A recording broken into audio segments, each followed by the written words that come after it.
ఒక్కసారి ఆలోచిద్దాం. మన ఫోన్‌లో ఉన్న వాట్సాప్ మన జీవితంలో ఎంత ఇంపార్టెంటో మీకు మాత్రమే తెలుసు.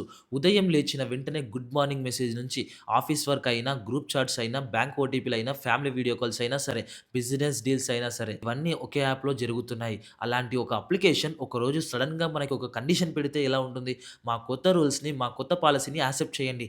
లేకపోతే మీరు మా వాట్సాప్‌ని యూజ్ చేయలేరు అని ఒక పెద్ద కండిషన్ పెడితే వీళ్ళు రిక్వెస్ట్ చేస్తున్నారా? లేక బలవంతం చేస్తున్నారా? ఇదే క్వెషన్‌ను మన ఇండియన్ హైకోర్ట్ కూడా అడిగింది. కోట్ల మంది భారతీయుల ఇన్ఫర్మేషన్‌ను రక్షించే ఒక పెద్ద ఆన్సర్‌ని కూడా ఇచ్చింది వాట్సాప్ కంపెనీకి. ఈ వీడియోలో క్లియర్‌గా, సింపుల్‌గా కోర్ట్ ఏం చెప్పిందో తెలుసుకుందాం.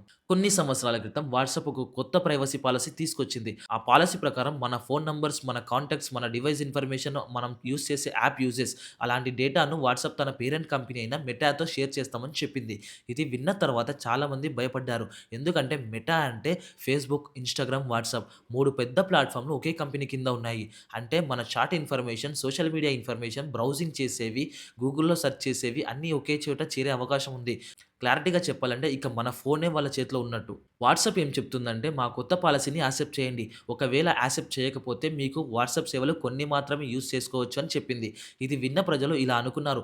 మా డేటా ఇవ్వమంటే ఇవ్వాలి. లేకపోతే మేము వాట్సాప్ యూజ్ చేయలేమా? ఇలా బలవంతం చేయడం చాలా తప్పు అని నిలదీశారు. ఒక్కసారి నిజంగా ఆలోచించండి. మన ఇండియాలో పల్లెటూరులో ఉన్న రైతు నుంచి సిటీలో జాబ్ చేసే వాళ్ళ నుంచి చిన్న బిజినెస్ చేస్తున్న వ్యాపారి, విదేశాల్లో ఉన్న కుటుంబ సభ్యులు అందరూ ఒకే యాప్ వాడుతున్నారు. అదే వాట్సాప్. ఒక చిన్న షాప్ వాళ్ళు కూడా ఆర్డర్స్, పేమెంట్స్, కస్టమర్ కమ్యూనికేషన్ ఇవన్నీ వాట్సాప్ ద్వారానే చేస్తున్నారు. అంటే వాట్సాప్ లేకపోతే చాలా మందికి బిజినెస్ పరంగా కానీ, ఫ్యామిలీ పరంగా, రిలేషన్‌షిప్ పరంగా కానీ చాలా ఇబ్బందవుతుంది. ఎలాగైనా ఒక్కసారి అలవాటైన దాన్ని మనం వదులుకోలేము.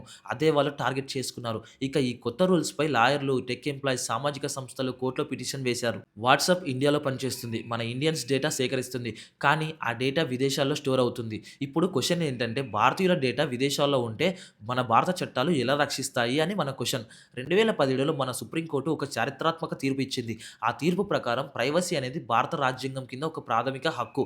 అంటే మీ ఫోన్ డేటా, మెసేజ్‌లు, ఫోటోలు, వ్యక్తిగత సమాచారం ఇవన్నీ మన హక్కులు. కంపెనీలు వాటిని బలవంతంగా తీసుకోలేవు, తీసుకోకూడదు కూడా. కోర్టు చాలా స్పష్టంగా 2 ఇంపార్టెంట్ విషయాలు చెప్పింది. భారతీయుల డేటా భారత చట్టాల కింద రక్షించాలి, రక్షించబడాలి. చివరికి కోర్టు ఏం చెప్తుందంటే భారతదేశంలో పనిచేసే కంపెనీలు భారతీయుల డేటాను భారత చట్టాల ప్రకారం రక్షించాలి.